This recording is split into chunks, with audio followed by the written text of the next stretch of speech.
Hi, grüß euch, Servus und habe Tiere. Stellt euch vor, komme ich vor ein paar Tagen zur Wohnung rein, hätte mich fast jemals auf die Fotzen gehabt. Steht ein Backerl vor der Tür. Ich feuer am Klären, Dani, Backerl da, was hast du denn jetzt schon wieder bestellt für einen Scheiß? Sagt die Dani, sie hat ja nichts bestellt. Ich denke, ja, ich habe auch nichts bestellt, was soll jetzt das? Dann schaue ich auf den Absender, steht der Backerl draußen. Ja, schaut's mal her. Vom Lichtsetzer, Thorsten. Einfach so. Denke mir, das gibt's doch nicht. Und nachdem ich mich jetzt so gefreut habe, nehme ich euch mit und wir schauen, was da drin ist.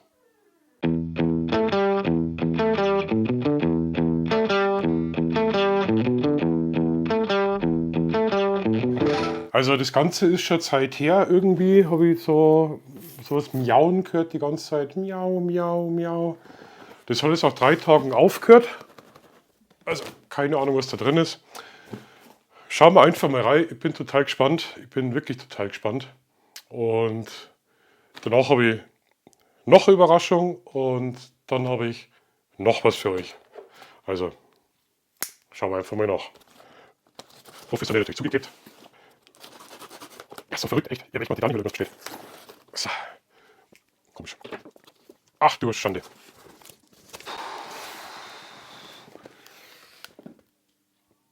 Also eine Katzige ist da drin nicht. Eine schöne Karte habe ich da. Ahoi aus Bremen.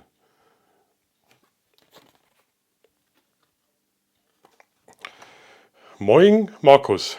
Danke für die tolle Zeit. Der Lichtsetzer. Geil. Kommt an die Wand. Das hängen wir jetzt gleich an die Wand, oder? So. Zack, hängt schon. Uiuiui. Ja, um Gottes Willen ist der narrisch. Ei. Ja, und schwer, gell? Ach Gott. Ja. Schachtel. Die räumen wir noch mal auf, die Schachtel. Jetzt habe ich das Licht vergessen zum Einschalten. Ich bin ja so ein Depp, das schaut aus wie in der Geisterbahn. Jetzt glaube ich, schaut es ein bisschen besser aus und ihr könnt sogar was erkennen. So. Also da haben wir richtig einen geilen Beutel, einen Baumwollbeutel, der ist richtig massiv. Das wird eine neue Einkaufstasche werden. Was steht da drauf? Könnt ihr es erkennen? Wie geil ist das? Hammer, oder? Da hauen sie wie ein Traunstuhl damit, wenn ich mit dem Gas einkaufen gehe. Echt verrückt, echt verrückt. Ich möchte gar nicht wissen, was da drauf steht. Was Wurstbrot. Ja, Wahnsinn. Boah, wo fangen wir da? Ich würde einfach sagen, ich räume es raus und zeige es euch, oder? Vielleicht kennt ihr ja das eine oder andere, vielleicht könnt ihr mir auch noch was dazu sagen, wäre total cool. Wir haben ja hier zum Beispiel ein Münchhausen-Kaffee. Münchhausen. War der aus Bremen? Münchhausen aus Bremen? Echt? Festtagsmischung gemahlen. Ja, norddeutscher Kaffee, glaube ich, ist ja recht bekannt, gell? Also da freue ich mich schon. Also Thorsten mit Kaffee. Aber das wäre gar nicht nötig gewesen, du spinnst ja. Stellen wir das mal daher. Also wenn ihr irgendwas dazu sagen könnt, oder vielleicht kommt es ja sogar aus eurer Region. Hier haben wir Tee Handelskontor Bremen, schwarzer Tee, Schiedwettertee. Fast wahrscheinlich Scheißwiedertee.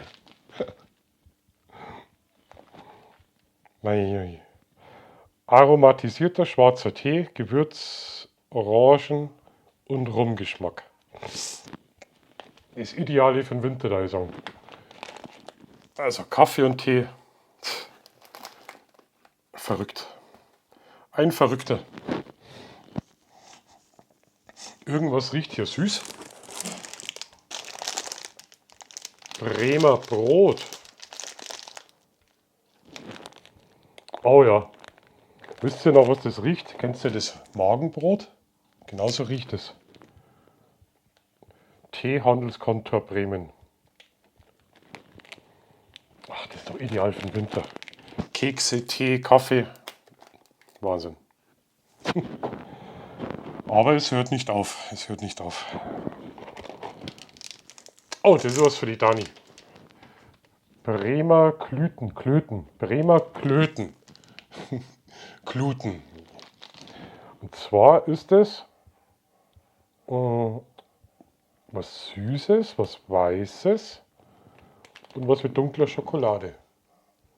Mit Pfefferminzgeschmack.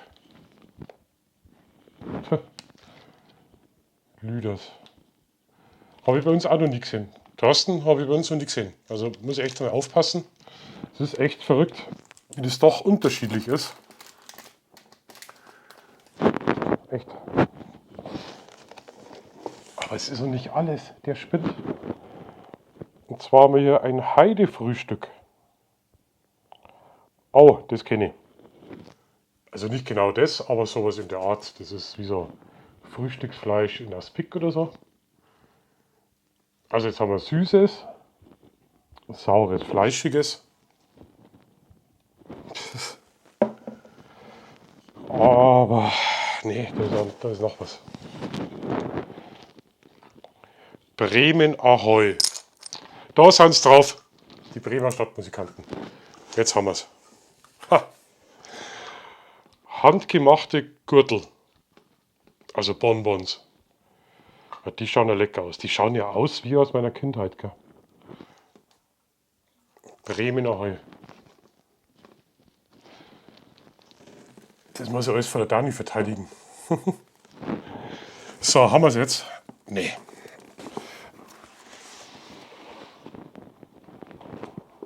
Blei. Knipp. Norddeutsche Pfannenspezialität.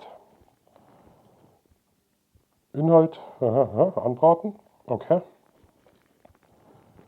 Angeblich habe ich gehört, können da Kartoffeln dazu und man kann auch saure Gurken, Essiggurken. Also Kartoffeln kann ich mir knusprig vorstellen dazu. Saure Gurken jetzt weniger, aber isst man das so bei euch? Echt? Knipp. Also auf das bin ich sehr gespannt. Und ich werde das wirklich mit Bratkartoffeln probieren. Das schaut aus wie ein Fleischpflanzerl, bloß in flüssig. Also sehr gespannt.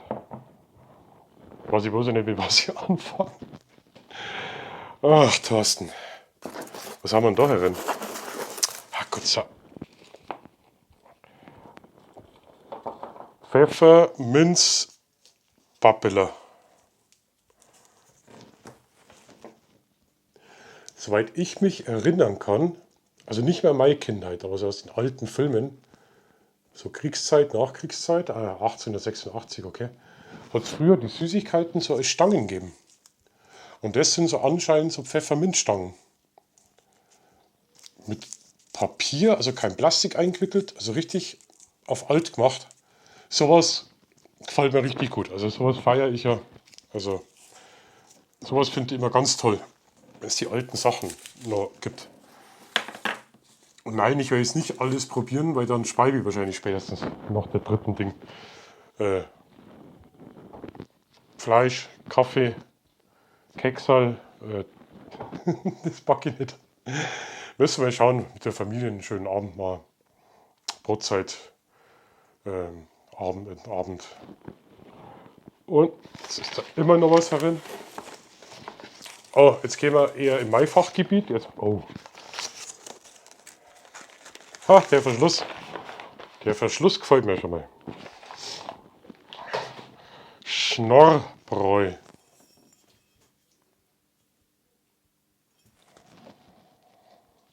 Schnorrbräu. 0,33, also die kleinen Flaschen. Ein Dunkelbier. Ich liebe dunkles Bier. Also das würde mich jetzt schon in Versuchung führen.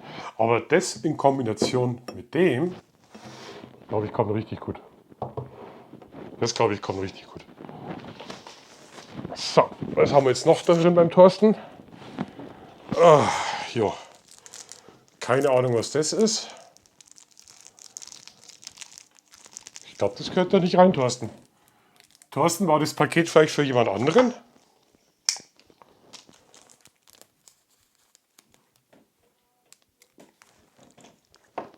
Oh, Thorsten, dein Koks. Ich schick's dir zurück, dein Koks.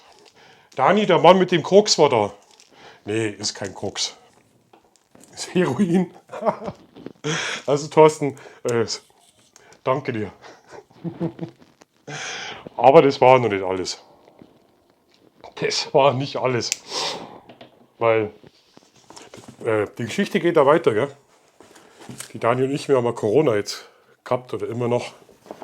Leider kein milder Verlauf, sondern ein ziemlich beschissener Verlauf. Also, ihr glaubt nicht, was das Video jetzt gerade für Anstrengung für mich ist.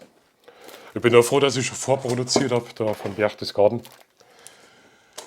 Man macht 10 Minuten was und danach liegt man eine Stunde im Bett und kann sich nicht mehr rühren. Also wer jetzt zwischendrin mal leider husten muss. So, jetzt hoffe ich, der Ton war einigermaßen. Jetzt räumen wir das hier rein. Also die Geschichte geht weiter, weil am nächsten Tag bin ich zur Haustür raus und dann hätte sie fast auf die 14 gehauen. Wie, haben wir ja schon gehabt? Ja, haben wir schon gehabt. Draußen wieder ein Päckchen vor der Haustür gestanden. Sag ich, Dani, was hast du denn jetzt wieder bestellt? Das gibt's doch nicht. Das ist bestimmt nicht für mich. Liegt der Backerl draußen. Schaut zwar das Riesendrum an. Schau ja auf den Absender. Landschaftsknipser. Sag mal, Jungs, seid ja ganz sauber. Es wäre gar nicht nötig gewesen. Wirklich. Ich habe das alles wirklich gern gemacht und genossen. Also, schauen wir rein. Also, der Thorsten kommt ja aus Bremen. Wenn ihr auch aus Bremen und aus der Gegend kommt, könnt ihr gerne runterschreiben, ob ihr das auch kennt, was er mir da geschickt hat. Oder uns geschickt hat eigentlich, ja. Ich habe es nicht gekannt und freue mich schon aufs Probieren, aber erst wenn Corona vorbei ist, weil ich schmecke nichts. So. Ihr müsst das Husten entschuldigen. Ja, um Gottes Willen. Also, so schaut das aus. Irgendeine geriffelte Schachtel darin. Jetzt weiß ich, was ist heute die Schachtel ganz. Ich hebe die Schachtel jetzt ganz raus. Die schaut, die ist ja auch so schwer. Oh, da haben wir noch Chips für die Kinder. Das sind Dauerchips. Ich glaube es nicht, wie lange das die Chips reichen bei Kindern. Wie lange das die halten. Fantastisch, also wirklich. Müssen nicht immer Kartoffelchips sein. Corona ist echt nicht witzig. Um Gottes Willen. Ihr habt euch so viel Mühe gemacht, Jungs. Ihr seid sowas von bescheuert. Das war sowas von unnötig. Das fällt mir immer so ganz schwer, sowas anzunehmen. Ja, ich freue mich gerade brutal. Gerade jetzt, wenn man einfach so scheiße beieinander ist. Ist ein ganz großes Trostpflaster. Eigentlich wollte ich so viele Sachen filmen, wichtige Sachen sogar machen. Aber so aus der Bahn. Da liegt der Brief dabei. Schauen wir mal.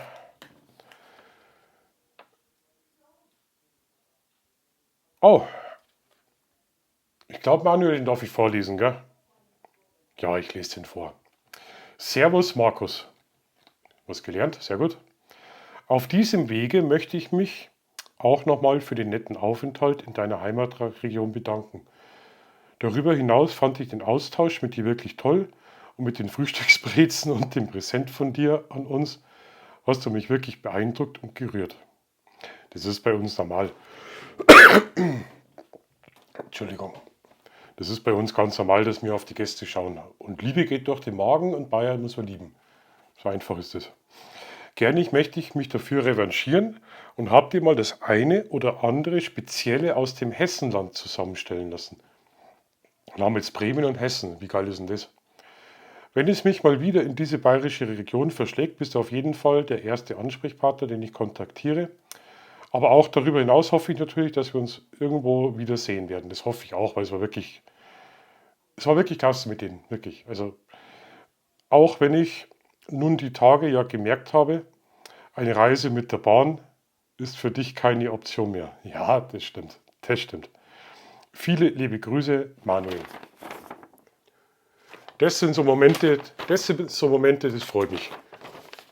Weil daraus wirklich auch Freundschaft entstehen könnte, oder ein gemeinsames Hobby. Wir haben uns wirklich so gut vertragen und ihr seid so verrückt. Ich habe nicht damit gerechnet, wirklich. Überhaupt nicht. Schaut's mal her. Hessische Fruchtsaft. Ach, Beeren. Fruchtsaftbeeren. In Hessen schmeckt's. Die schauen aber richtig lecker aus. Die schauen nicht so nach Haribo fabrikmäßig aus, sondern die schauen fruchtig aus. Könnt ihr mal reinschreiben, ob ihr die kennt und wie ihr die findet. Im Gegensatz zu Haribos. Dann, was haben wir hier? Korn Meyers Kronberger. Ein Marktfrauensenf. Oh, die Farbe ist ja hart. Könnt ihr die Farbe erkennen? So ein mittelscharfer Senf. Fast schon grünlich. Mit Kräuter. Also mit Senf kannst du mich immer fangen. Ich liebe verschiedene Senfsorten, ich lieb's. Also, sehr gespannt drauf. Dann haben wir hier Hessisch Chutney. So, jetzt bin ich Bayer und weiß nicht ganz genau, was ein Chutney ist, aber ich glaube, das ist so asiatisches Gemüse, was so eingelegt ist, was man sich dann so aufs Brot tut. Irgendwas Asiatisches. Ideal zu gegrillten und gebratenen Geflügel, Schweinefleisch, sowie zu Käse oder heißer Blutwurst. Da bin ich mir ganz sicher, das ist was für die Dani. Dann haben wir hier beschwipste Mispelchen. Das ist ja süß. Frankfurts fruchtiger Partyschluck. Schau mal, da schwimmt der hessischer Zeher drin. Oder ist das ein Finger? Da schwimmt der Zehe. Oder ein Mispel. Ich glaube, das ist ein Mispel. Mispeln. Kenne ich gar nicht. Ausprobieren. Genau das ist das Spannende. Jetzt habe ich was entdeckt. Frankfurter rote Soße. Currysoße mit Frankfurter Apfelwein. Für Currywurst, Steaks, Burger und so weiter und so fort. Also lieber Manuel, ich möchte nicht wissen, was das gekostet hat. Wirklich möchte ich es nicht wissen. Und ich bin da echt peinlich gerührt, muss ich da ganz ehrlich sagen, weil es wäre wirklich nicht nötig gewesen. Wirklich. Ich freue mich zwar wirklich brutal, aber ich möchte nicht, dass ihr euch da gezwungen gefühlt habt, dass ihr mir was schenken müsst. Mit Currysoße, Mispeln, Senf, da machst du mich auch glücklich. Schade, dass der Sommer vorbei ist, aber Currywurst geht immer. Geht auch im Winter, im Herbst. Dann haben wir hier, ja, da sind es original Frankfurter Würstchen. Also bei uns heißen die nicht Würstchen, sondern Wiener. Und auch nicht Wiener Würstchen, sondern Wiener Würstel. In der Dose. Kann man aber auch aus der Dose essen. Früher, also ich glaube nicht, das sind solche Schlapperbackwürstel, so im Glas. Mittlerweile sind die vom Metzger in der Dose sehr gut und frisch. Auf die freue ich mich schon, und zwar mit mittelscharfen Senf. Das ist zu schade zum Aufmachen. Frankfurter Würstchen. In Österreich heißen die nicht Frankfurter Würstchen und nicht Wiener. Da heißen die auch Frankfurter. Also in Österreich sagt keiner zu die Wiener. Ihr wisst schon, was ich meine. Oh, Taunus Hell, das schaut ja geil aus. Und sogar richtig trüb. Und zwar haben wir hier ein helles Bier. 0,33 wieder. Also ein bisschen gewöhnungsbedürftig. Ich kann das gar nicht so gut erkennen. Das Etikett ist auch so auf alt gemacht. Das feiere ja immer so alte Sachen. 4,8%. Also so wie unser bayerisches Bier, vielleicht sogar eher ein bisschen leichter. Bin ich gespannt. Was ich jetzt schon Biersorten probiert habe, auf das bin ich gespannt. Jetzt haben wir ein Bremer Bier und ein hessisches Bier. Ja. Und hier sind keine Drogen. Manuel ist ein braver. Nicht so wie der Lichtsetzer. Haha. So, also ich muss das echt unbedingt alles aufheben. Also ihr könnt zwar drunter schreiben, ob ihr das eine oder andere Produkt kennt. Also ich bin da wirklich total durch den Wind. Vor allem was das kostet. Seid ihr, jetzt hätte ich fast was gesagt, seid ihr doof. So, jetzt habe ich aber noch was für meine Community. Ich möchte euch auch was zurückgeben. Wenn ihr wollt, natürlich, wenn ihr wollt. Ich bin doch in Kooperation mit K&F Concepts, mit Caneface. Und die haben jetzt Black Friday, haben die jetzt eine riesen Aktion bis zu 90%, glaube ich, runtergesetzt. Wenn ihr wollt, dann tue euch den Link unten mit rein. Das ist jetzt eine Aktion, die läuft jetzt am 4. November an und glaube ich bis zum 30. November. Und die meisten kennen ja die Seite und 90% ist schon ein ganzes Hauseck. Also wenn ihr jetzt irgendwas braucht, Black Friday ist ja bekannt dafür, würde ich mal drauf stöbern. Also ich habe schon was gefunden für einen Kleinen, für einen Junior. Die haben nicht so ein tolles Mikroskop und das wünscht er sich ja schon so lange. Und da werde ich wahrscheinlich zuschlagen. Ich setze euch den Link darunter. Ich glaube, das ist ein Link, wenn ihr über den Link was bestellt, dann kriege ich auch ein paar Millionen Euro davon ab. Fließt in die Rehkitz-Rettung, wollte ich eigentlich, habe ich schon lange nicht mehr betont. Es ist irgendeine Kleinigkeit, ein Euro oder was da dann für die Rehkitz-Rettung übrig bleibt. Ja, also wie gesagt, wenn ihr wollt, 90% ist schon einiges. Ab 4. geht es los, ich werde mal drauf schauen. Das ein oder andere Schnäppchen vielleicht rausholen, weil da gibt es noch einige Sachen, was ich gerne haben wollen würde. Für die Werbung jetzt kriege ich gar nichts. Ich würde euch das auch nicht sagen, wenn ich nicht dahinter stehen würde. Bei 90% ist wirklich gut. Der Preis bei denen ist ohnehin schon gut, Preis-Leistung. Also ist jetzt nicht der billigste Schrott. Und wenn es jetzt irgendwas da braucht, kauft eurer Frau neue Fototasche oder neue Stativ oder Filter sind da sehr zu empfehlen.